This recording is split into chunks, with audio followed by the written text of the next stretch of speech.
কিছু কিছু সময় দুঃখগুলোকে হাসির আড়ালে রাখতে ভালো লাগে, যাতে নিজের মন খারাপটা অন্যের খুশিতে বাধা সৃষ্টি না করে। যে পাখি তোমার নয় তাকে সোনার শিকল দিয়ে বেঁধে রাখলেও ধরে রাখতে পারবে না। মাঝে মাঝে মনে হয় এমন কোথাও চলে যায় যেখানে গেলে আমাকে আর কেউ কখনো খুঁজে পাবে না। জানি না আমি ঠিক কোন পরিস্থিতিতে দাঁড়িয়ে আছি, শুধু মনে হচ্ছে মরে গেলে হয়তো আমি শান্তিতে থাকব। ভেবেছিলাম ডায়েরিতে লিখব ভালোবাসার গল্প, কিন্তু লিখতে হচ্ছে হাজারো কষ্টের গল্প। প্রিয়জন থেকে প্রয়োজন হয়েছি বহুবার, কিন্তু প্রয়োজন থেকে প্রিয়জন হয়নি কখনো। একদিন আমার বাড়ির সামনেও ভিড় জমবে, শুধুমাত্র আমাকে শেষবারের মতো দেখার জন্য। আমি এতটাই বোকা যে মানুষের অভিনয়কে ভালোবাসা ভেবে নিই।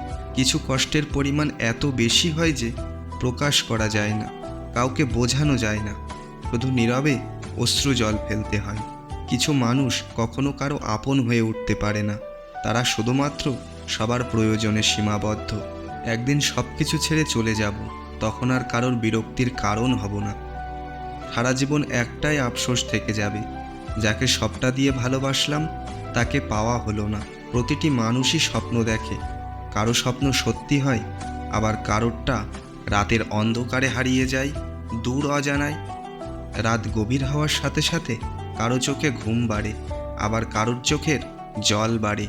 নিজের মন খারাপ থাকলে নিজেকে ঠিক করতে হয়, কারণ আমি ছাড়া কেউ নেই। কারো বিরক্তির কারণ হয়ে থাকার চেয়ে তার থেকে দূরে সরে যাওয়াই অনেক ভালো। সেই মানুষটি কখনো সুখী হতে পারে না যে অন্যের কষ্ট দেখলে নিজেই কষ্ট পায়। মন যার সাথে থাকতে চায়, ভাগ্য তার থেকে অনেক দূরে সরিয়ে দেয়। ছোটবেলায় কষ্ট পেলে জোরে জোরে কাঁদতাম, যাতে সবাই শুনতে পায়, আর এখন কষ্ট পেলে লুকিয়ে লুকিয়ে কাঁদি, যাতে কেউ শুনতে না পায়। আমার মৃত্যুতে কারো আফসোস হবে না, কারণ আমি কারোর প্রিয় মানুষই ছিলাম না। যে তোমায় বুঝতে চায় না তার কাছে বারবার নিজেকে প্রকাশ করতে যেও না, কারণ সে তোমাকে কখনো বুঝবে না। বিনিময়ে তুমি শুধু কষ্ট পাবে। মাঝে মাঝে জীবনের সবচেয়ে বেশি সুখের স্মৃতিগুলো সবচেয়ে বেশি কষ্টের কারণ হয়ে দাঁড়ায়। কষ্টের ভাষা শুধু চোখের জলে হয় না, কখনো কখনো মিষ্টি হাসির পেছনেও কষ্ট লুকিয়ে থাকে, যেটা সবার চোখে পড়ে না। প্রিয় মানুষগুলোকে বেশি দিন নিজের কাছে রাখা যায় না, হয়তো তারা চলে যায়, নয়তো নিয়তি তাদের দূরে ঠেলে দেয়। যেটা ভাগ্যে নেই সেটা শত কাতলেও পাওয়া যায় না। কিছু কিছু ব্যক্তিগত দুঃখ আছে যা স্পর্শ করার অধিকার কারোরই নেই। খুব ইচ্ছে করে সবাইকে হাসিয়ে এই পৃথিবী ছেড়ে চলে যেতে। ছেলে হয়ে সব কিছুর অধিকার পেয়েছি, পাইনি শুধু চিৎকার করে কান্না করার অধিকার। থাকলে কাছে কে আর বোঝে, কিন্তু হারিয়ে গেলে সবাই খোঁজে। রাত সবারই কাটে, কারো কাটে নতুন স্বপ্ন দেখে, আবার কারো কাটে স্বপ্নগুলো ভেঙে যাওয়ার যন্ত্রণায়। মানুষ এতটাই স্বার্থপর যে প্রয়োজন মিটে গেলে ছুঁড়ে ফেলতে 1 মিনিটের বেশিও ভাবে না।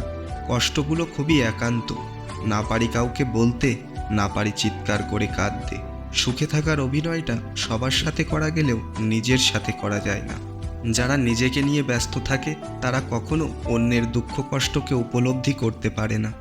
আয়না আমার সব থেকে কাছের বন্ধু, কারণ আমি কাঁদলে সে কখনো হাসে না। মানুষ একা থাকতে ভালোবাসে না, কিন্তু যখন তার দুঃখগুলো কেউ বুঝতে চায় না, তখন সেই মানুষটি বাধ্য হয়ে নিজেকে সবার কাছে আড়াল করে রাখে। ধীরে ধীরে মুছে গেছি তোমার মন থেকে, এইভাবে একদিন মুছে যাব এই স্বার্থপর পৃথিবী থেকে। মন থেকে চাওয়া জিনিসগুলি মন খারাপের কারণ হয়ে দাঁড়ায়।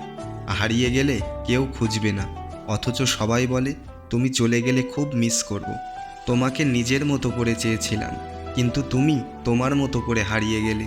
নিজের কাছের মানুষদের চলে যেতে দেখাটা অনেক কষ্টের, কিন্তু সে চলে যেতে চায় জেনেও তাকে ধরে রাখাটা আরও বেশি কষ্টের। একটু আড়াল হলেই বোঝা যায় নিজের অস্তিত্ব অন্যের কাছে কতটা মূল্যহীন। প্রিয়জন আর হতে চায় না, তবে প্রয়োজন হলে ডেকো। আমরা তাদেরকে ভালোবেসে ফেলি যাদের কাছে আমাদের কোনো মূল্য নেই। আমি একটু বেশি আশা করে ফেলি, তাই আঘাতটাও একটু বেশি পাই। কষ্ট তখনই খুব বেশি হয় যখন আপন মানুষটা পরের মতো ব্যবহার করে। কষ্টের বোঝা ঘাড়ে নিয়ে হাঁটতে থাকা আমি এক সুখী মানুষ। যে মানুষটার জন্য আজ সব কিছু ছেড়ে দিলাম, সেই আজ আমাকে ছেড়ে দিয়েছে। সে আমার ভালো থাকার কারণ, আর আমি তার বিরক্তির কারণ। প্রিয় মানুষটিকে পাওয়ার ভাগ্য সবার থাকে না। মন খারাপের উক্তিগুলি কেমন লাগলো তা আমাদের কমেন্ট করে জানাবেন, এবং ভালো লাগলে বন্ধুদের সাথে শেয়ার করবেন।